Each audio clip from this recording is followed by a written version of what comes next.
everybody? Welcome back to Resurrected Rose Petals. I'm your host, Morris Valley. Today I want to talk to you guys about history repeating itself. For many of us don't know that there's nothing new under the sun. We may have heard that in the book of Ecclesiastes in the Bible. Our elders or our grandparents might have told us about there's nothing new under the sun, or you may have heard it in church where they say nothing new under the sun. But what I want to talk to you about is the Great Year. The Great Year is a 26,000 year circular process of the cosmos. 26,000 years is actually the time it takes for the cosmos to take an exact 360-degree rotation in a full circle. In this time period, in 26,000 years, each zodiacal sign goes over, it is divided into 12 sections. So you have 2,000 and some years of each time period that the zodiac influences us here with our lives on earth. For example, 2,000 years ago, in the era marked when the time Jesus was supposed to be manifested on earth, that the Europeans speak about, quote unquote, you have fish being the Pisces age, being the mark of the influence from the astrological sign, being the era marking the signs, the symbolisms, and all of these things. 2,000 years ago, that was the time in the process of the Great Year, of that 26,000 year cycle of time, marking the era within that cycle of time. Now we're in the Scorpion, or the influence of Mars, whereas now you see all these movies or whatnot where you see Scorpion King.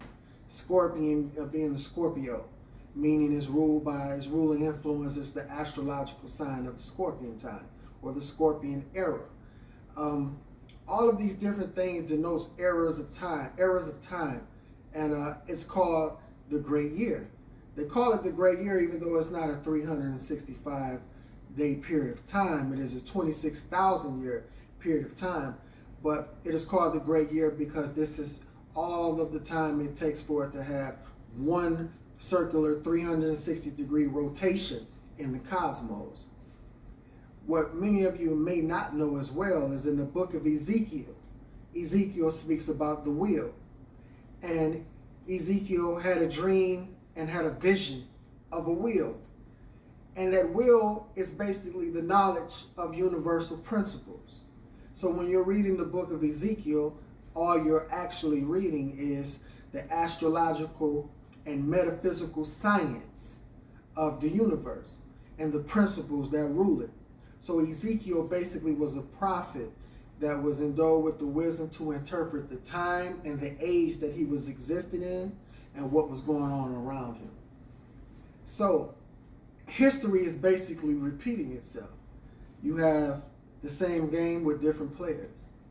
You have sin, you have righteousness. And what we're dealing with now is repetition. For if there's nothing new under the sun, the only thing that we become pompous or arrogant about is being a new player in the same game that was pre-existing in a different era before our time. So what we're dealing with when we read about these different stories, these parables and these scriptures in these holy books, if we interpret it in the aspect that our ancestors intended for us to interpret what these scriptures are talking about, then actually what we're reading about is how kingdoms rebel against God and then rebel against those who God chooses to bring their kingdom down. In this instance, to bring their kingdom down would be those they use to build their kingdom up. I think we all know that those are us, our African brothers and sisters here in America. Even though we do it unconsciously, because our rise is imminently their fall. It was never intended for us to rise to greatness. It was only intended for us to live in servitude, which is why we were brought over here to these Americas as servants. So when you read those stories of Rachel crying over her children in the New Testament of the Bible, and you read about the hit being put out on Jesus Christ when he was born, and Rachel's firstborn children to be murdered, when they were born. And you read about these stories in Exodus, when the Pharaoh put a hit out on the firstborn males to be born, in the time that Moses was coming on the scene, being born from his mother and being hidden from execution. What you're reading about is an empire or a kingdom or a mighty place, in this instance, America, for this is the modern day Babylon.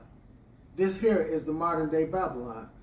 And what we're dealing with is an execution of those whom they already perceive and know are those who will humbly receive the undertakings and the spoil that they have unrighteously taken, and God retrieving those from them and giving it to those he has appointed to represent himself. In that instance, it's our African brothers and sisters. So we are going through a humbling experience here in America. This furnace of affliction or slavery that we're going through physically and now mentally, because we're still enslaved. Many of us think we are free because you can twerk and shake and go to a club. But if you speak of anything that's rebellious against the powers that be, you have a problem on your hands. And the problem then is, do you have this testicular fortitude to stand on your own 2 feet in the midst of death threats, in the midst of harm coming your way, or will you fail and fall and fold?